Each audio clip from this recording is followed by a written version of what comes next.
Hello, everybody.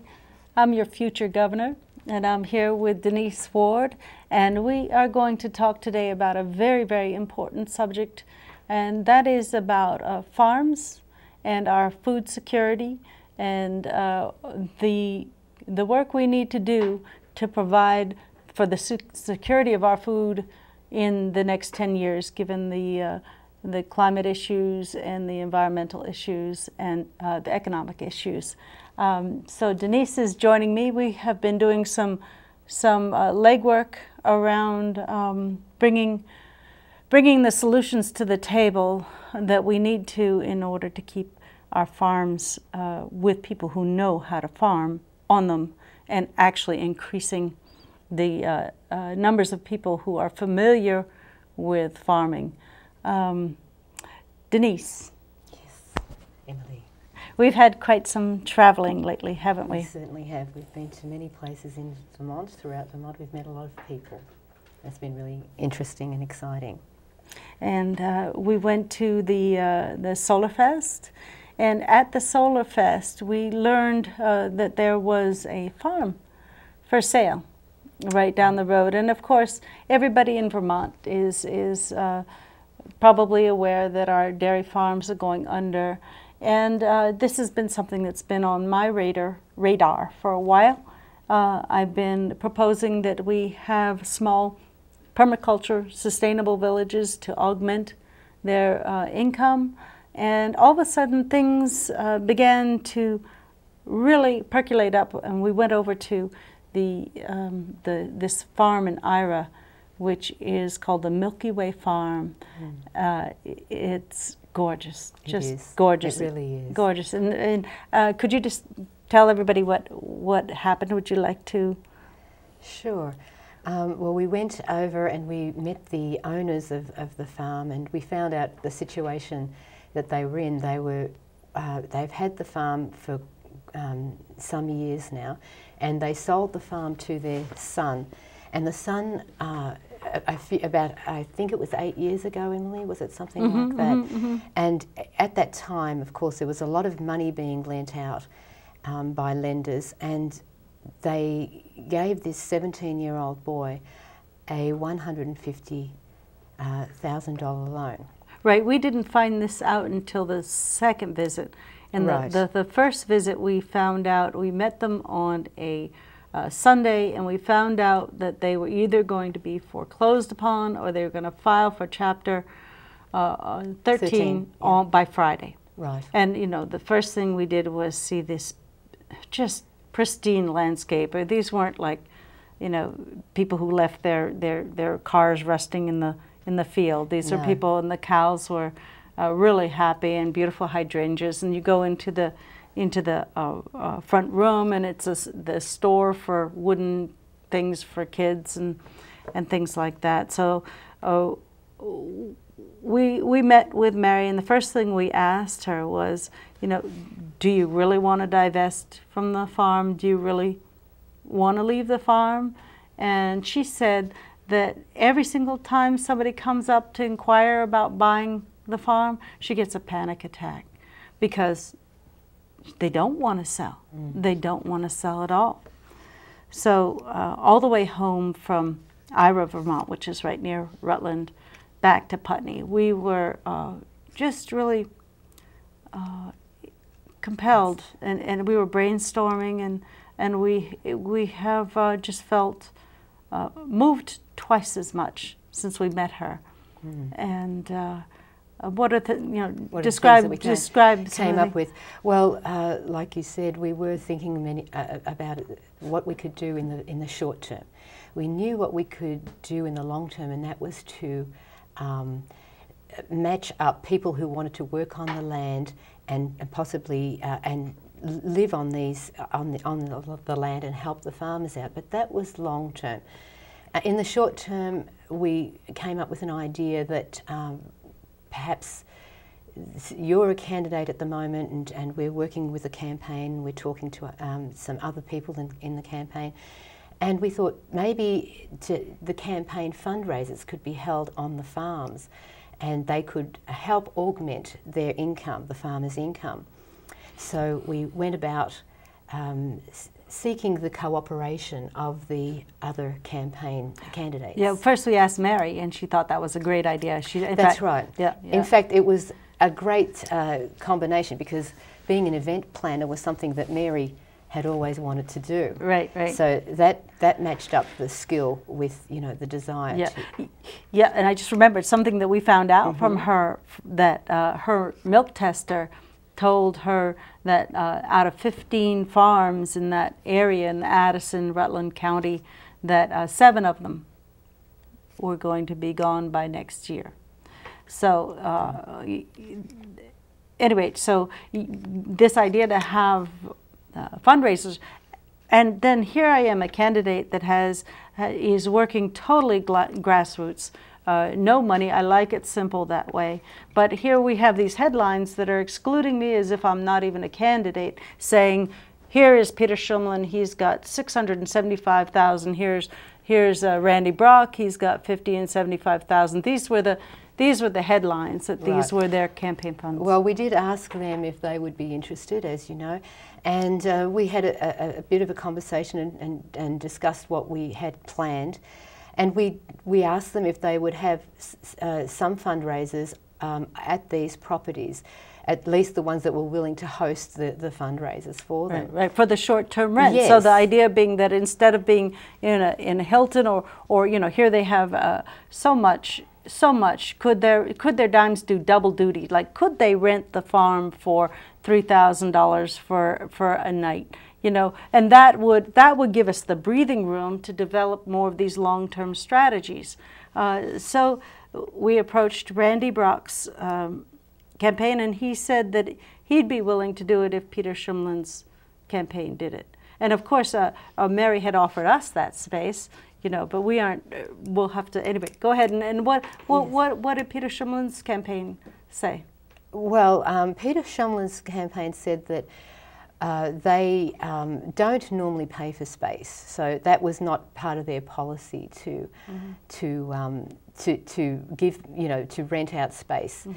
But we did ask them on a couple of occasions if they would at least consider changing their minds, because in this particular case they could help the farmers in Vermont, and we thought we'd just push it a little bit further and see if they would just realign their policies. But they were not prepared to do that, and it was quite stunning actually, because they have a very large amount of campaign funding. That's right. You know, and like $3,000 one month and $3,000 another month, out of say $500,000, and that's being conservative, is not a great amount to help the people of Vermont. Well, there's another dynamic here, which is that these farmers, they are very self-sufficient. They do not want charity. They need to have a bona fide thing that they're offering. And we weren't suggesting that Peter Shumlin and Randy Brock and I all appear on the farms. This would be behind the scenes, a standalone thing where they could even claim the inventiveness, the brilliance of the idea themselves. We weren't, and yet, and they could also. It could also enhance their campaign should people know that they are helping out the farmers. We didn't do this for anybody's credit. They could get their own credit for having done it. Right, right. So the lack of caring was, you know, what I said to Alex McLean was, this is the void of leadership, and this is exactly why I'm in this campaign, because of this complete void here. Now, did you want to say something? It's okay. Okay, and then we've been continuing to talk with people, because we want everybody to understand that with the type of environmental issues that we're seeing across the country, across the world, across the globe, from the toxification by the ExxonMobil, the Dow Chemical, the ramifications are enormous, and some of them is that in 10 years we may be the breadbasket for ourselves and for others. we certainly will be, as a matter of fact. It's almost, there's no doubt about it at this point. It's bound to happen because we have been attacking the environment on so many fronts. You know, we've got the problem with the dead zones in the sea. We have the problem with the ocean acidification. We have the problem with the soils being stripped of all their minerals, and then they're just losing their fertility. Right. So, and there's, you know, there's more and more carbon going into the air because we've got other countries becoming more affluent. Right, right. So this doesn't, you know, look Bode good well. for our for our future. And to have these our own farmers stay on the land, people who are skilled and able to produce healthy foods, is something the bankers can't do once they take possession of the farm. Right, and there's been, you know, there's been a lot of anger. I mean, there always has been on my part about how a bank who has merely made some accounting entries can displace a family who has cared for the land, provided for others, and still is not making a profit. It's just a matter of immoral law, improper law. Well, the thing is, our system prioritizes the holder of the money as being the person who can, or the entity that can say whatever goes, and without any other kind of consideration. Right. So we don't have as well. There's a lot of things to get into, but we also got connected with the milk tester, which is the person who goes around and tests the milk, make sure there's not so much bacteria or mastitis or stuff. And she's the one who knows all these different farms. And we've begun to have conversations with her and with Mary and with Roger Albee, whom who I hear he's going to come on the show, and I'm really excited about our conversation that we'll be able to share with you. And we're looking to maintain the well, it's not like we could not maintain it, but the people on the farm, but also not do it from a charity way. This isn't about charity. This is about our food insurance and what we need to learn from them, and how we can adapt to the future, because that's going to be how we whether we thrive or survive, is how we adapt to the changing climate issues. Now, I'm getting tongue-tied because I want to go into some of these things. Do you want to carry them on for a little bit? Well, I just wanted to point out that the farmers feel so constrained. The government tells them what to do about just about everything. And then they also have a fixed amount that they can sell the milk for. They're not allowed to sell raw milk. And they're just so constrained, and it causes so much stress for even very experienced farmers. Yeah, who have sometimes been on the land for generations. Right.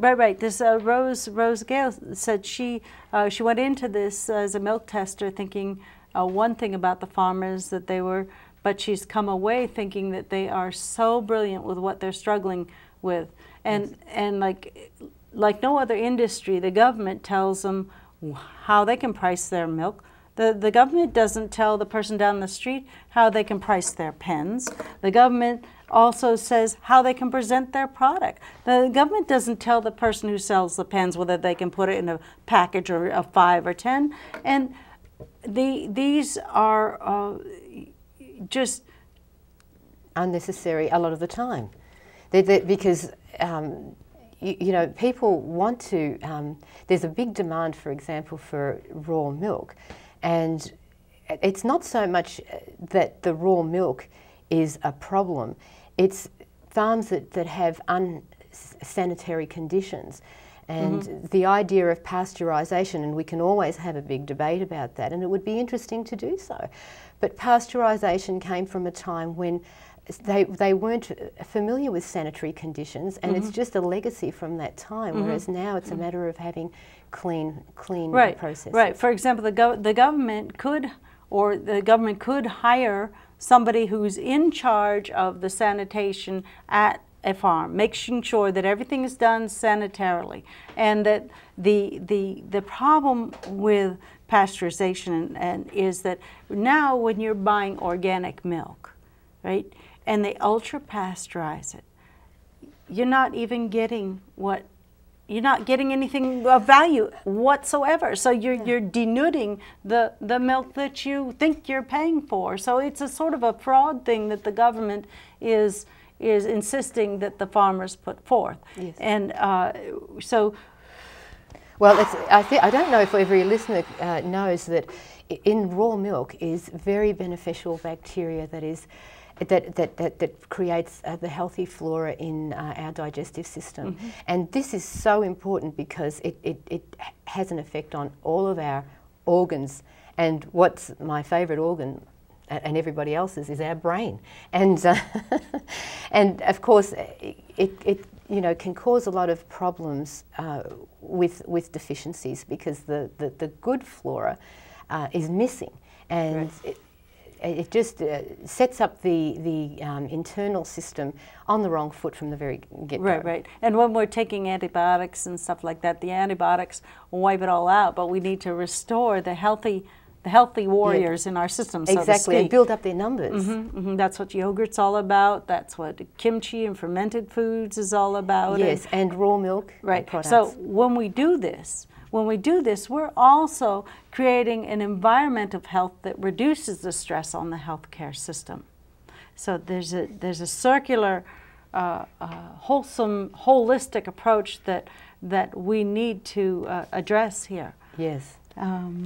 And for the good of well-being, for people's health, it's very important that we get back to some basics like, well, raw milk is one of them, organic food is another, because we have been so used to putting chemicals in our soils and in our bodies, and it's making us weaker, actually, I think. Right, right.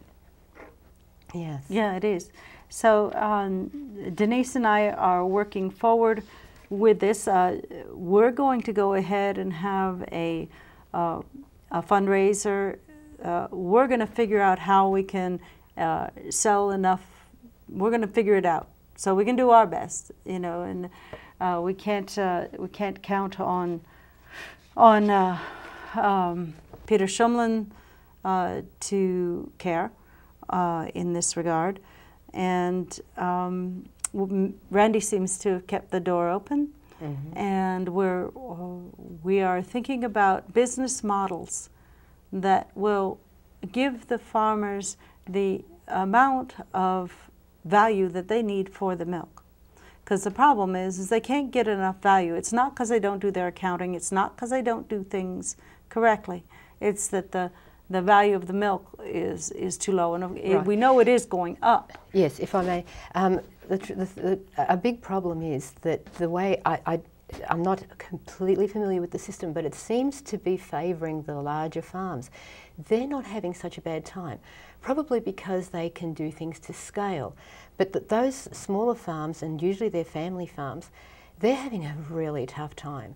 And we need to keep them. We need to keep these farmers on the land because they are giving us this wonderful food mm-hmm. and sustenance because of what they love. Right, right. And they said, Rose was saying, that people come to Vermont. What do they come to Vermont as tourists to see? They come to see cows in the pasture.